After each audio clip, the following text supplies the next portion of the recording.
The Annie E. Casey Foundation launched Making Connections in 22 cities more than a decade ago. Over time, the foundation decided to focus its efforts more deeply in 10 of those communities. Numerous lessons were learned in this place-based community change effort that had at its core family strengthening. Looking back, it is clear that Making Connections had and is having a tremendous impact on the foundation's current work and in the community change field as a whole. Prior to Making Connections, most foundations thought 10-year initiatives was a bold, new, unheard of amount of time to invest. We now know community change is a decade after decade work. Each initiative builds on the next, and I think it expanded our idea of what it takes if we're going to genuinely create pathways out of poverty. The west side of San Antonio, Texas, was the largest of the 10 Making Connections communities. It had some of the same issues and challenges as other communities. It had strong ties to city government, and its residents had already begun to organize and mobilize around issues that concerned them. What Casey helped us see and we were able to learn was our investment should buy outcomes and not fund agencies. And I think once we did that and once the city council adopted that, they saw their investments very differently. It wasn't about supporting A or B agency. It was about how do we buy the best outcomes to help our residents. The importance of investing in resident engagement and leadership was a key element in all of the Making Connections sites, from Seattle, Washington and their Resident Leadership Council to Louisville, Kentucky's Walkers and Talkers. It also had a tremendous impact in San Antonio, Texas, where the Community Resident Leadership Training Program was created, providing residents with the necessary tools to give voice to issues of concern and to advocate for themselves. They were the main voice at the table, and that was just part of the system that we didn't have before. So we were really working on systems change in terms of changing that doing for to walking hand in hand and working with. When Making Connections came to San Antonio, community residents who are called promotores were already reaching out to their neighbors and assisting them in accessing resources that they might not know existed.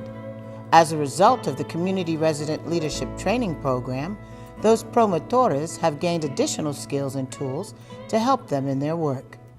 It just opens up doors because we are showing the parents that anybody can do it. You know, we started off as volunteers here. At some point you want a little bit more.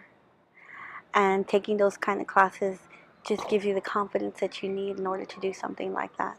I think that the most enduring legacy is just that it provided that vehicle for us to articulate and to verbalize and actualize our hopes and our dreams. The Neighborhood Place in San Antonio is a central location in a former school on the west side that houses a number of nonprofit organizations and resources that the community said they wanted and needed. As a result of the collaborations, the Neighborhood Place, managed by Family Service Association, provides a number of programs for children as well as adults, from dance therapy to ESL classes. It also provides free tax preparation with a special emphasis on reclaiming previously lost earned income tax credit dollars. Since Making Connections began working with San Antonio on its EITC program, the city has become the second largest free tax preparation program in the country, serving about 40,000 people and bringing back to the community close to $60 million a year. As a result of Making Connections, a more holistic approach to families evolved.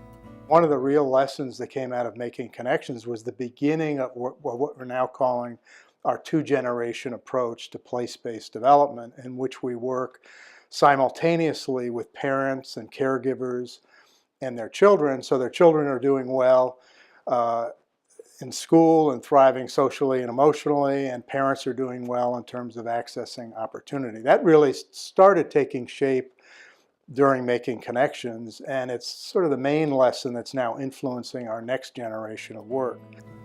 As part of its focus to improve education outcomes for children, the Annie E. Casey Foundation began to concentrate its efforts around grade-level reading for all students in a number of their Making Connections sites. A result of this effort is the Campaign for Grade-Level Reading. We always have placed a focus on education, on teaching reading at a young age, but through some of the research that we were able to do and some of the things we were able to learn through this partnership, we realized how critical that third grade level was, and so definitely increased our emphasis there. In the absence of that reading by the end of third grade goal, what we see and what we hear and what common sense tells us is that we'll have fade out, that kids, while they would have made progress, that progress won't be sustained or sustainable over time until we hit a particular threshold, and that threshold, the research tells us, is grade level reading by the end of third grade. Making Connections began with a strong commitment to collecting high-quality data and learning from it to guide programming and policy-focused work. Funding was provided for data collection, analysis, and technical support, and local learning partnerships were created. The types of collaboratives that were started by Making Connections, or at least promoted by Making Connections, also helped other organizations like United Way, but also the San Antonio Area Foundation, large organizations like Family Service Association, Catholic Charities, Avance San Antonio. These are all nonprofit organizations in our community that have learned and have experienced the opportunity to work with others and experience that spirit so much so that they now, those organizations now work together. Making Connections, as I look back on it, had multiple lessons that affected Casey and the community change field. One of the largest, and I keep coming back to this, is the importance of focusing everything around a clear set of well-being results for children and families. We take that for granted now in the community change field, but at the time of Making Connections, no one had done that. And so to say, whatever else we do, it is about improving the life chances of children and families, and we will measure ourselves by that. That was revolutionary. It's a very exciting time for the community change field as a whole. We see through efforts like Promise Neighborhoods, Choice Neighborhoods, a lot of investment at many levels, the federal government, in really taking thoughtful, comprehensive approaches to community change. Making Connections offers many lessons in that continued effort, and even the importance of housing, what hypermobility, instability in housing can do, not just to neighborhoods, but of course to individual people trying to put down roots and improve their outlook. What we know now, what we only suspected then, was that the resident mobility could seriously undermine most efforts to change the trajectory of communities, and the failure to account for resident mobility, for the extreme resident mobility we find in many tough neighborhoods, will make it enormously difficult to succeed.